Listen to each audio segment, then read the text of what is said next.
4, 3, 2, 1. Broadcasting live from the Newsmax studio in New York City. A fusion of politics, commentary, entertainment, and sports. Steve and his team bring you the latest news and opinion now. Here is Steve Malzberg. Folks, I'm gonna have more on this after the interviews at the top of the hour here. Benjamin Netanyahu speaking today, saying that it looks like there's going to be more of a protracted campaign.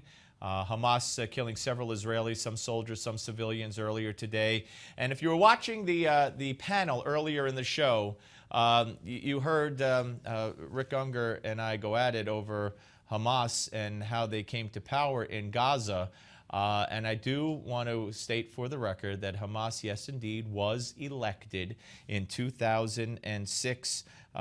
They took over after Israel had given them the Gaza Strip. We'll go into depth in that a little bit more later in this hour. But first, let's watch this. Nor did it give pause to the adults who hurled objects and insults at 6-year-old Ruby Bridges on the day she became the first African-American child to desegregate in elementary school. And so, when we look to children seeking safety at our borders and see instead an invasion to be defended against, a contagion to be contained, or a drain on resources that we just don't want to share, that is a side of history on which we are choosing to stand.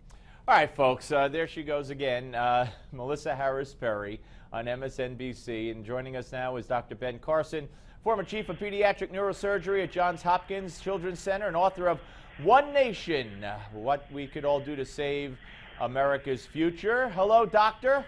Hi, how you doing? Good to talk to you. I hope you were able to hear Melissa Harris Perry there bringing up this whole analogy to what's going on at the border with the children, to the children during the time of the civil rights struggle, and the hoses and the dogs. I mean, when you see that and hear that, what do you think? Well, I'm glad that she's concerned about that, but the way I kind of look at it is I grew up in inner city Detroit, inner city Boston, and I'm very familiar with the life in those situations. And there are a lot of kids in those situations even today who are pretty awesome kids. So what I think I would do is I would find out from the people who live in those areas and who live in Appalachia and live in some of the really depressed areas of our country, are they okay with us taking our resources and spending them on those people? If they are, then I'm all for it. Yeah, well, you know that those people, lots of people in Chicago and other areas, Houston, and we've heard from a lot of African Americans that have been talking about the fact that they care mainly about their plight and not about as much the kids on the border. In fact, there's a poll out showing today a huge majority. It's an economist/YouGov.com survey. 77%, doctor, say send the illegals home, and 81% say that this is a serious issue. It is a serious issue. And, the fact of the matter is there are much more logical ways to handle it. We could help, Honduras and Guatemala and all these other places build some centers in their own homes. If there are children there who really are refugees, those children can go there. And they can be supported there until such time as they are claimed by a parent or a guardian, or some other arrangement is made for their care. Why should they have to make a treacherous journey where, in many cases, there's abuse and great violence? So you're saying that the United States should be proactive in these countries, helping set up shelters, and just keeping the families together in their host countries. Is that what you're saying? Keeping them there. We already provide significant financial aid to those countries. Now we can just dictate that aid used for this purpose. All right. So when we talked in the last hour with Senator Jeff Sessions about what the president might do. I mean, doctor, you're well aware that he's talking about an executive order or the administration is talking about an executive order that he might issue in the next couple of weeks that would grant basically blanket amnesty to 6 million people that are here in this country. Well, that's exactly why we have divided government. And at some point, people are going to have to step up to the plate and say, you know, we're not going to take this, and stop being worried about whether people are going to blame them. I think people are going to blame us if they don't do something. You think people will blame us if we don't do something? So, but you don't want the president to do what he's threatening to do. There's a lot of things I don't want him to do. It doesn't seem to have much bearing on things. You know, he pretty much is doing whatever he wants to do because he's not meeting a great deal of resistance. And, you know, it's kind of funny because Putin's playing the same game with him. Putin's not meeting a lot of resistance from him, so he's pretty much doing what he wants to do.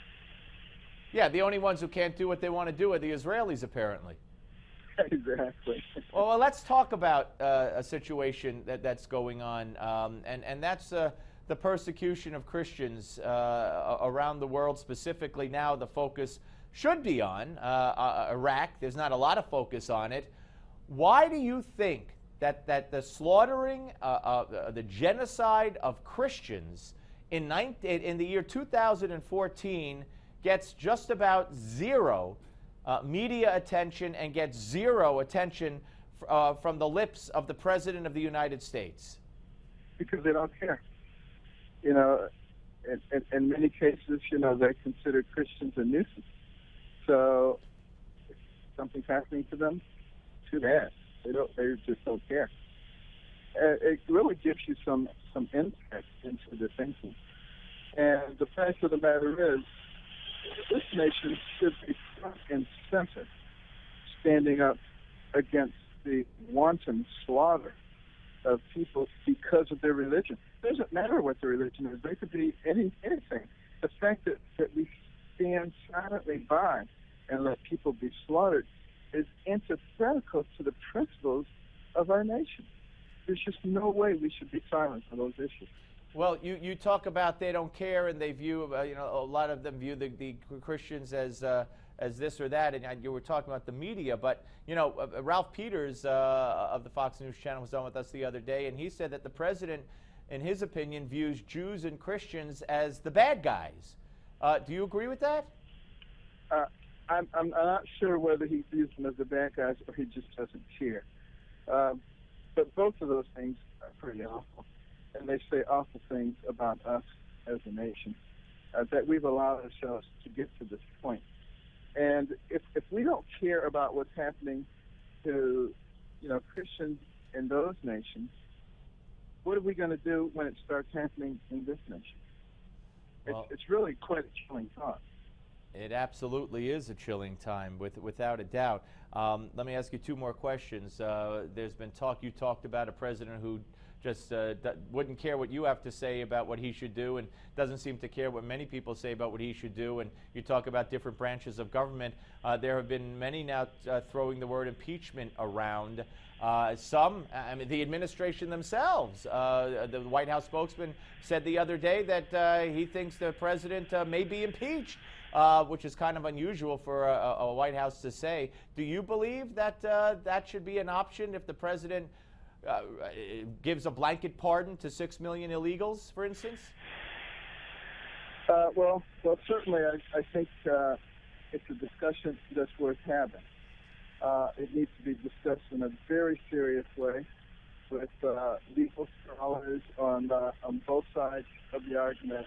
It's not something that should be entered in an emotional way, but we should ask ourselves, has the Constitution been violated?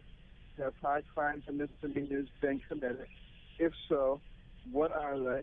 And if they can be laid out in an unmistakable way, then absolutely it would be appropriate to proceed.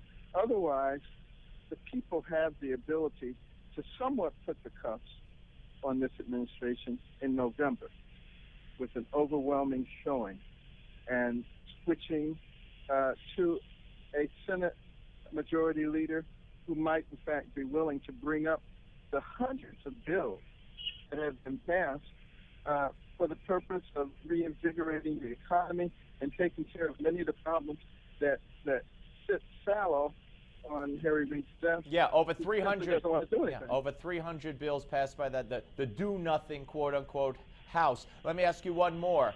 I saw a story the other day that now you're inclined to run for president. Where are you? Because last time we talked, you said it would be up to God, and even if God decided you should run, you wouldn't want to run. So tell me where you are. Well, I'm listening. I'm in the listening process. So would you say that's a step closer than you were from the last time we talked? It is a step closer. I have to consider what's going on, and I have to consider the enormous crowds that I encounter every place I go and the level of enthusiasm and what I'm hearing. But I also have to see what happens in November. Is our nation going to indicate that they, in fact, are waking up and that they are ready to move forward again? Or are we going to continue this long downward slide into a fundamental change? And depending on what they indicate, it will inform me a lot what I should do. Would taking back the Senate give you that nudge over to decide to run, possibly? What about the Senate? Yeah, if they take it back, would that be a help for you in deciding to run? Absolutely. Yep.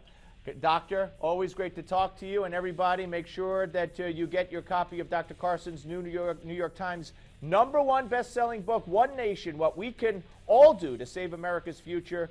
Or go to newsmax.com/Ben. That's newsmax.com/Ben to get your free copy. Always love talking to the good doctor. Thank you, sir. Appreciate it. Thank you. My pleasure. Take care now. Speak to you soon. Up next, folks, the former director of the CBO. Don't miss it on the Steve Malzberg Show.